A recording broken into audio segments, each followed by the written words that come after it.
ஒரு வழியா அமைதிக்கான நோபல் பரிசு இன்னைக்கு அறிவிக்கப்பட்டிருக்கு.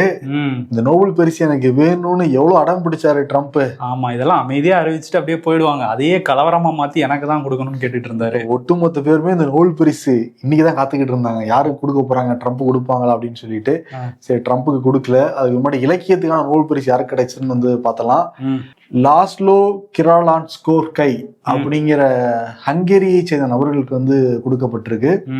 பயங்கரவாத சூழல்ல கூட கலையோட சக்தியை புரிய வச்சதுக்காக இந்த விருது அவருக்கு வந்து கொடுக்கப்பட்டிருக்கு. ஓகே, அவருக்கு வாழ்த்து சொல்லியிருக்கலாம். இன்னொருத்தர் வந்து மனமுடைஞ்சு போய் வெள்ளை மாளிகையிலே முடங்கிட்டாராமா. யாருன்னா ட்ரம்ப் தான். ஏன்னா அமைதிக்கு எனக்கு வேணும்னு ரொம்ப சத்தமாவே அந்த விருதை கேட்டுக்கிட்டு இருந்தாரு. பட் அவருக்கு கொடுக்கல.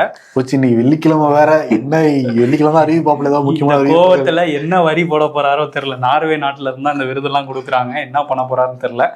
சரி, இப்போ அந்த நோபல் பீஸ் பிரைஸ் யாருக்கு கொடுத்துருக்காங்க அப்படின்னா மரியா கொரினா மெச்சாடோ இவங்களுக்கு தான் கொடுத்துருக்காங்க. இவங்க வெனிசுலா நாட்டில் எதிர்கட்சியை சேர்ந்தவங்க.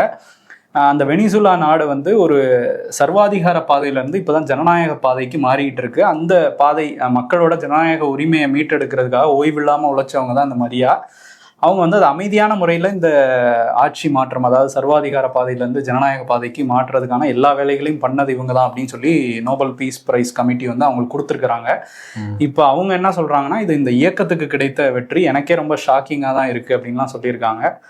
ஸோ ஒரு தகுதி வாய்ந்த நபர் கையில் தான் இது போயிருக்கு அப்படிங்கிறது தான் நமக்கு தெரியுது. நிச்சயமா இந்த அமைதிக்கான நோபல் பரிசு மட்டுமே 350க்கும் மேற்பட்டவங்க பரிந்துரைக்கப்பட்டிருக்காங்க.